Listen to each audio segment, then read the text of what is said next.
Welcome back to my channel B study point. आज हम देख रहे हैं बी सेकंड सेमेस्टर के फिजिकल एजुकेशन की यूनिट 4 का पार्ट सेकंड, जिसमें आज हम need and importance of organization को पढ़ने वाले हैं। इससे पिछले वीडियो में हमने मीनिंग और डेफिनेशन को जान लिया था ऑर्गेनाइजेशन की। अब हम नीड को समझेंगे। तो चलिए बिना टाइम वेस्ट करते हुए हम जल्दी से स्टार्ट करते हैं। Organization is absolutely crucial in the world of sport, impacting everything from individual athlete to massive international event.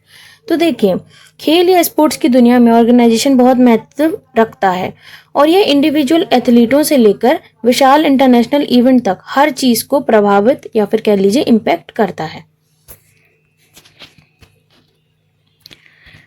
Here's a breakdown of its needs and importance in sports। तो चलिए यहाँ अब हम स्पोर्ट्स में ऑर्गेनाइजेशन की need और importance को समझते हैं। टॉपिक वाइज है इधर पर, तो मैं आपको समझाती चलूंगी। सबसे पहला है स्ट्रक्चर एंड फेयर प्ले। इसमें 3 चीजें आती हैं: rules and regulation, governance and disciplinary actions. देखिए, स्ट्रक्चर और फेयर प्ले में क्या है कि स्ट्रक्चर में है कि रूल्स एंड रेगुलेशन को मेंटेन करना होता है और स्पोर्ट की जो इंटीग्रिटी है, उसकी अखंडता है, उसको मेंटेन करना होता है। गवर्नेंस मतलब कि डिसीजन मेकिंग प्रोसेस को इफेक्टिवली मैनेज करना होता है और चीज़ों को ढंग से जो है इम्प्लीमेंट एंड ऑर्गेनाइज करना होता है ताकि इवेंट में कोई भी परेशानी ना आए। फिर है disciplinary action to ensure rules and avoid any violation. Disciplinary actions लेने होते हैं, मतलब कि ऐसी चीज़ें करनी होती हैं जिससे रूल्स को कभी भी अवॉइड ना किया जा सके, कभी भी कोई ये ना कर सके कि रूल्स को तोड़ सके और वायलेशन को अवॉइड किया जा सके। इन सभी चीज़ों के लिए डिसिप्लिनरी एक्शन का यूज़ किया जाता है। फिर है development and growth. Development and growth में क्या है? डेवलपमेंट में है कि टैलेंट डेवलपमेंट। किसका टैलेंट डेवलपमेंट? एथलीट का, जो कि टैलेंटेड एथलीट्स हैं उनको आइडेंटिफाई करना और उन्हें ट्रेनिंग प्रोवाइड करना, उनके स्किल को डेवलप करना। और ग्रास रूट प्रोग्राम भी हैं जो डेवलपमेंट के अंदर आते हैं to evolve young ones in sports. मतलब कि जो यंग एथलीट्स, उभरते हुए एथलीट्स हैं, उनको क्या करना? स्पोर्ट्स में उनको इन्वॉल्व करना और उनका पार्टिसिपेशन बढ़ाना और फ्यूचर एथलीट्स को जो है बढ़ाना, मतलब डेवलप करना। और इसका थर्ड पॉइंट क्या है? Promotion and marketing. उसमें क्या है? To increase the popularity, attracting fans, sponsors and media attention. मतलब क्या है कि अपनी जो पॉपुलैरिटी है इवेंट की, उसको बढ़ाना, स्पोर्ट्स की पॉपुलैरिटी को बनाना, फैंस को अट्रैक्ट करना, स्पॉन्सर्स और मीडिया का भी अट्रैक्शन पाना। तो ये आता है किसके अंदर? डेवलपमेंट एंड ग्रोथ के अंदर। देखिए, डेवलपमेंट में हमने क्या पढ़ा? हमने पढ़ा कि जो एथलीट है उनका डेवलपमेंट, ना ग्रोथ में मतलब इवेंट का डेवलपमेंट। इवेंट का डेवलपमेंट तभी होगा ना जब ज़्यादा से ज़्यादा लोग उसमें जुड़ेंगे। चलिए हम नेक्स्ट पे चलते हैं।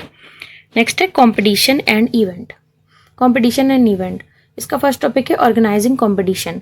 Organising competition at various level from local to international. मतलब कि डिफरेंट लेवल्स पे इवेंट्स को ऑर्गेनाइज करना, लोकल से लेके इंटरनेशनल तक, ताकि बहुत सारे लोग जो हैं जुड़ सकें।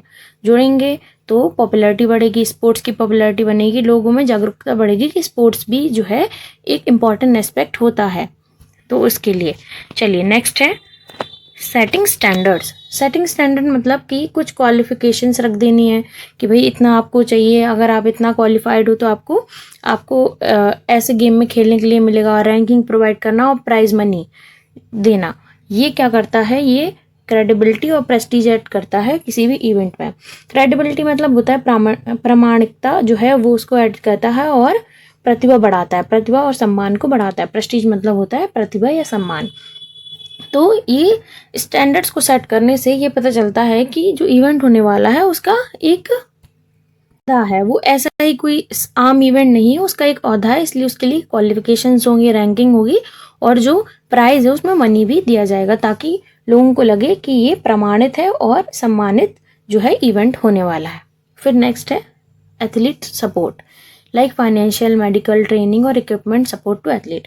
मतलब एथलीट्स को सपोर्ट प्रोवाइड करना, जैसे कि उन्हें फाइनेंशियल एड प्रोवाइड करना, मेडिकल एड प्रोवाइड करना और ट्रेनिंग और इक्विपमेंट्स जो है प्रोवाइड करना, ताकि उनका जो है डेवलपमेंट हो सके। फिर है रिसोर्स एंड इंफ्रास्ट्रक्चर, मतलब फंडिंग एंड स्पॉन्सरशिप्स। इसमें आता है funding and sponsorship, crucial for investing in facilities, equipments and programme.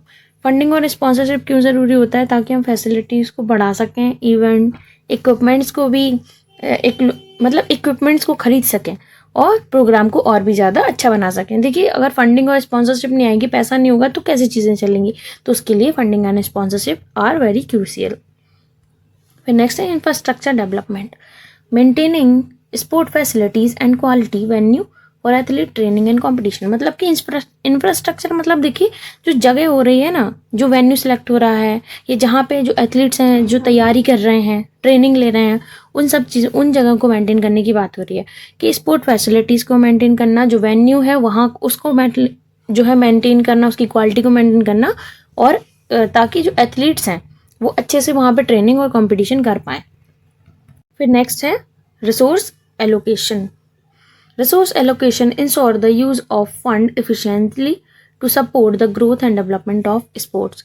इसका मतलब है कि जो फंड हमको दिया गया है उसका जो यूज़ है वो इफेक्टिवली हो, ताकि स्पोर्ट का जो है डेवलपमेंट हो सके और उसकी ग्रोथ हो सके। मतलब कि जो पैसा प्रोवाइड किया गया है उसको ढंग से इंश्योर किया जाए कि वो ढंग से इस्तेमाल हो रहा है कि नहीं हो रहा है, ताकि जो स्पोर्ट है उसका डेवलपमेंट हो सके और उसकी ग्रोथ हो सके। फिर सोशल इम्पैक्ट, नेक्स्ट टॉपिक है सोशल इम्पैक्ट। कम्युनिटी इंगेजमेंट, सबसे पहला टॉपिक इसमें, to engage with local community, promoting physical activity, healthy lifestyle and social vision.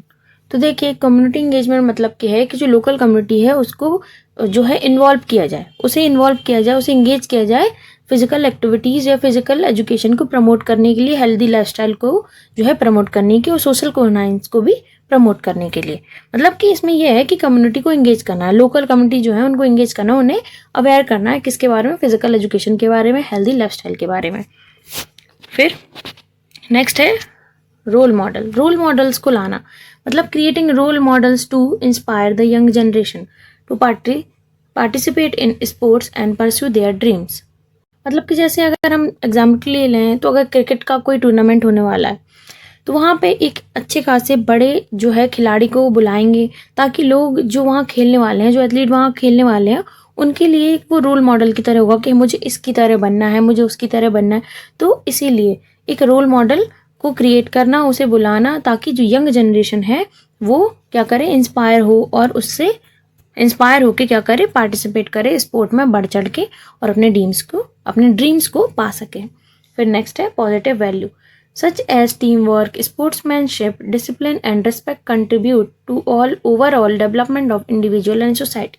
Positive value में क्या है कि जैसे कि जब स्पोर्ट्स की बात होती है तो उसमें टीम वर्क की बात होती है, स्पोर्ट्समैनशिप, डिसिप्लिन, रिस्पेक्ट, ये सब चीज़ें क्या करती हैं, एक इंडिविजुअल को जो है ऐसा डेवलप कर देती हैं कि वो सोसाइटल बेसिस पे बहुत ही ज़्यादा एक्टिव हो जाता है, और इवन सोसाइटी के जो डेवलपमेंट है उसमें भी कंट्रीब्यूशन देता है।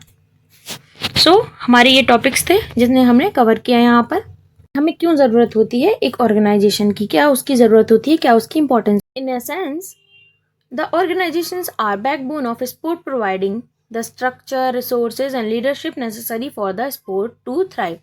देखिए, जो ऑर्गेनाइजेशंस होते हैं वो एक प्रकार की बैकबोन की तरह होते हैं, मतलब रीढ़ की हड्डी की तरह होते हैं, जो कि खेलों के विकास के लिए आवश्यक जो रिसोर्सेज होते हैं, स्ट्रक्चर होते हैं और लीडरशिप होती है उसको प्रदान करते हैं, मतलब उसको देते हैं। मतलब कि ऑर्गेनाइजेशन जो है बैकबोन होते हैं स्पोर्ट्स की। अगर ऑर्गेनाइजेशन नहीं है तो वो चीज़ें भी इम्प्लीमेंट नहीं हो सकती हैं ढंग से। तो यही यहाँ पे दिया गया है कि ऑर्गेनाइजेशन जो होते हैं वो बैकबोन की तरह होते हैं कि स्पोर्ट्स के लिए, जहाँ वो उन्हें स्ट्रक्चर प्रोवाइड करते हैं। मतलब एक ऑर्गेनाइजेशन प्रोवाइड करते हैं ना, कि देखिए अगर कोई स्पोर्ट है तो उसके लिए अगर वहाँ जैसे स्कूल होता है तो स्कूल, पढ़ाई के लिए हमें स्कूल चाहिए, तो खेल के लिए भी तो कुछ चाहिए, कोई ऑर्गेनाइजेशन चाहिए जहाँ पे जाके जो एथलीट्स हैं वो अच्छे से ट्रेंड हो सकें और वो अपनी जो है स्किल को डेवलप कर सकें। तो उसके लिए ऑर्गेनाइजेशंस की ज़रूरत होती है। इसीलिए कहा गया है कि ऑर्गेनाइजेशन जो है वो एक प्रकार की बैकबोन है स्पोर्ट्स के लिए। वो उन्हें स्ट्रक्चर प्रोवाइड करती हैं, रिसोर्सेज प्रोवाइड करती हैं और लीडरशिप भी प्रोवाइड करती हैं, और जो है और उन्हें थ्राइव करती हैं, मतलब उनका पालन पोषण करती हैं। कौन? Organization. They ensure fair play, promote development, organize competition and contribute to positive social impact of sports। देखिए, वो इंश्योर करती हैं कि फेयर प्ले हो और प्रमोट करती हैं डेवलपमेंट को, किसके? स्पोर्ट्स के, और कंपटीशन को ऑर्गेनाइज करती हैं और एक पॉजिटिव इम्पैक्ट छोड़ती हैं सोसाइटी के ऊपर। ये ऑर्गेनाइजेशन का सबसे बड़ा महत्व क्या है? अगर आप किसी जगह पे गेम खेलने जा रहे हैं, आपने गेम खेला, आपके साथ गलत हुआ, रूल्स में गलती हुई, तो आप कंप्लेन कहाँ करेंगे? कोई ऑर्गेनाइजेशन है स्पोर्ट्स से रिलेटेड आपका, तो वहाँ जाके आप कंप्लेन करेंगे। जिस ऑर्गेनाइजेशन से वो इवेंट जुड़ा हुआ है, उससे आप कंप्लेन करेंगे। तो ऑर्गेनाइजेशन जो है वो सोशल इम्पैक्ट भी प्रोवाइड करते हैं और एथलीट को सपोर्ट भी प्रोवाइड करते हैं। देखिए, क्योंकि कहीं तो आपको चाहिए ना कि आप कंप्लेन कर सकें, अपनी जो आपकी साथ प्रॉब्लम्स हुई हैं उनको शेयर कर सकें। तो इसलिए ऑर्गेनाइजेशन की नीड होती है, ताकि फेयर प्ले भी हो सके और जो स्पोर्ट्स है उसको प्रमोट किया जा सके। देखिए, इवेंट हो गया, उसके बाद फिर क्या, ख़त्म कहानी, ऐसा नहीं होता ना। तो ऑर्गेनाइजेशंस होते हैं, तो वहाँ जाके जो एथलीट्स अच्छा खेले हैं उनको अच्छा खासा वहाँ पे मिल जाता है कि आप जाइए वहाँ पे ट्रेनिंग कीजिए, और साथ उन्हें जो है फाइनेंशियल सपोर्ट भी मिल जाता है। वो किसी ऑर्गेनाइजेशन में इनरोल होते हैं तो उन्हें फाइनेंशियल सपोर्ट मिलता है, मेडिकल सपोर्ट मिलते हैं, और मैनी मोर सपोर्ट जो है उनको दिए जाते हैं। और यही जो रीज़न है कि ऑर्गेनाइजेशन को बैकबोन कहा जाता है स्पोर्ट्स की।